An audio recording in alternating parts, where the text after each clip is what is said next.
Во ова издание, извештајот на Мулер ревидиран, денес за прв пат објавен пред Конгресот и американските граѓани. Што содржи и што тоа ќе значи за председателот Трамп. Пред изборите во Северна Македонија, ДИК почна со дистрибуција на лепчињата до изборните единици. 4 месеци откако стапи во сила законот за јазиците, институциите без преведувачи и персонал. Останете со нас. Поздрав од Вашингтон. Ова е ТВ журналот Ньюсфлеш на гласот на Америка на македонски. Јас сум Милена Ѓоргиевска. Главниот правобранител на САД Вилијам Бар го испрати ревидираниот извештај на Мулер во Конгресот. Претходно на пресконференција рече дека извештајот не содржи докази дека кампањата на Трамп соработувала со Русија во изборите во 2016-та. Главниот правобранител рече дека адвокатите на Трамп ја добиле конечната ревидирана верзија на извештајот, но ти Трамп не е искористил извршната привилегија да заштити какви било информации вклучени во извештајот на специјалниот советник. Трамп преку Твитер уште еднаш повтори дека нема соработка и обструкција, објавувајќи фотографија на која символично пишува "Играта заврши". Државната изборна комисија денеска во Битола го презеде изборниот материјал за предстојното гласање за шеф на државата, но и за модерните избори за градоначалници на Дебар, Охрид и Новосело. Членовите на ДИК ги подигнаа гласачките ливчиња и останатата доверлива документација која понатаму ќе се достави до општинските изборни комисии, кои пак ќе ги распределат до 3480 избирачки места. Се е подготвено и процесот се одвива без проблеми, велат од ДИК. Од аспект на припременост на материјал и се до сега се одвива се безпрекорно и сметам дека во недела ќе немаме никакви проблеми, барем што се однесува на квалитетот, изработката на гласачкиот материјал. Овие ливчиња има 21 заштита. Така да не можно да се фалсификува ниедно ливче. На овие председателски избори право на глас имаат 1.808.131 избирач. В сабота, еден ден пред првиот изборен круг, ќе гласа диаспората на 32 места во дипломатско-конзуларните представништва, како и околу 5200 болни и изнемоштени лица и затвореници. За гласот на Америка, од Скопје, Владимир Мирчевски. 4 месеци откако стапи во сила законот за јазиците, институциите се уште не се опремени со преведувачи, лектори, лингвисти и друг потребен персонал. Мики Трајковски истражуваше. Кадровски и технички јавните институции и општините се уште не се доволно подготвени за примена на новиот закон за употреба на јазиците, сметаат дел од добрите познавачи на состојбите. Недостасуваат преведувачи, лектори, лингвисти. Со законот покрај македонскиот службен јазик сега во сите органи на државната власт е јазикот кој што го зборуваат најмалку 20% од граѓаните, во случајот албанскиот. Граѓаните албанци усно и писмено ќе може да се обраќаат на својот мајчин јазик, но и одговорот да го добиваат на истиот. Тешко е може да се каже дека се во доволна мера подготвени, иако и досега имаше закон за службена употреба на јазикот кој го зборуваат 20% од граѓаните, како и за полно други закони, не треба да се очекува дека ќе има кој знае колка висок степен на примена. Све зависи од политичка волја во сето тоа. Со законот се предвидува двојазична комуникација и во органите на локалната самоуправа, но проблеми би можеле да се јават во оние општини каде што граѓаните албанци не се застапени со најмалку 20%.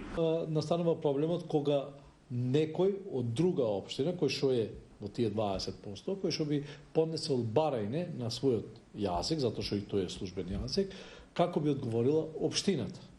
Подрачните единици на министерството, кој што тие мора за нив е задолжително употребата на преведувањето, примањето на поднесоци и употребата на тој јазик. Некои од државните институции веќе ги прават неопходните подготовки. Како што ќе следуваат работите и согласно тежината и обемот на работата, секако ќе бидеме во контакт со ресорното министерство, ако имаме потреба, ќе побараме и дополнителен персонал за одредени работи. Од владата вела дека тие министерствата и останатите институции се во фаза на подготовка за примена на законот.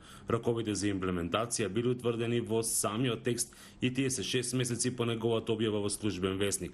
Во тек е формирање на двете институции кои што произлегуваат од законот, односно Агенцијата за примена на јазикот, што го зборуваат најмалку 20% од граѓаните на Република Северна Македонија и Инспекторатот за употреба на јазиците.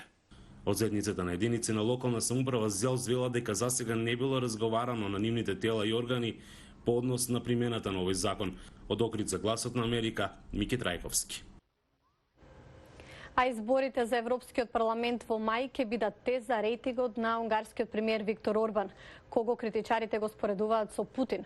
Джейми Детмер јавува од Будимпешта. Од неговиот реизбор во 2010 година, домашните критичари, представници на Европската Унија, го критикуваат Виктор Орбан за она што го сметаат за постојана ерозија на демократијата во Унгарија. Ограничувањето на судската независност, политизацијата на државната служба и проширувањето на државната контрола врз медиумите и граѓанското општество поттикнаа протести. Не мислам дека е заинтересиран за демократија. Тој всушност го копира она што Путин го правеше во однос на владењето на правото и демократијата. Минатата недела Орбан ја започна кампањата на својата владеачка партија за изборите за Европскиот парламент, осудувајќи го Брисел, а бранејќи ја, како што ја нарече, христијанската култура во Европа. Многу проблеми се поврзани со Будимпешта, со судиите, со слободата на печатот.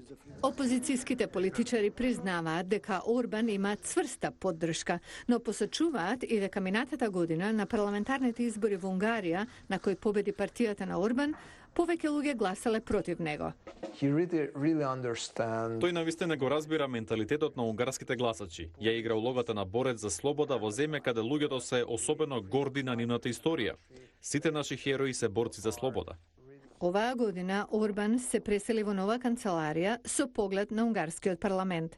Аналитичарите се сомневаат дека неговите политички непријатели ќе можат да ја подкопаат неговата политичка моќ или да ја намалат очекуваната победа на неговата партија на изборите за Европскиот парламент следниот месец.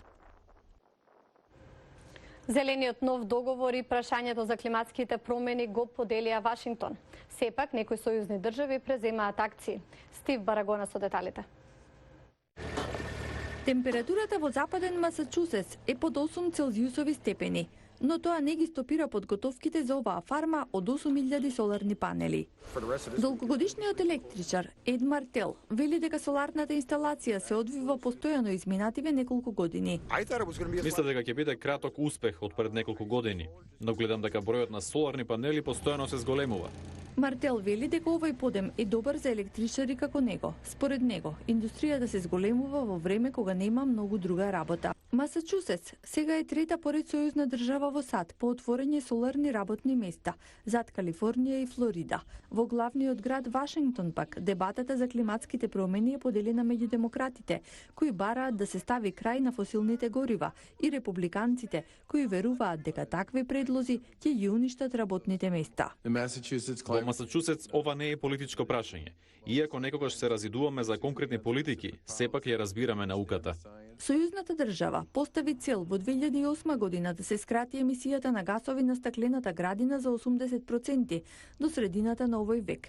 Исто така, тука се инвестираше во нова технологија, како во овој центар за тестирање на генератори за ветер надвор од Бостон. Во рок од 8 години бројот на вработени во индустријата за чиста енергија се зголемува.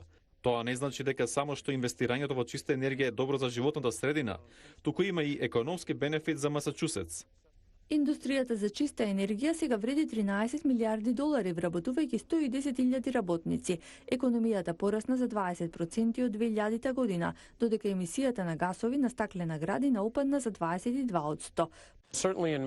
Она што ние го откривме во Масачусетс во изминативе 10 години е всушност обратно. Економијата расте. Сепак и натаму останува да се заврши многу работа на ова поле, без да и се наштети на животната средина. Благодарам на вниманието. До гледање.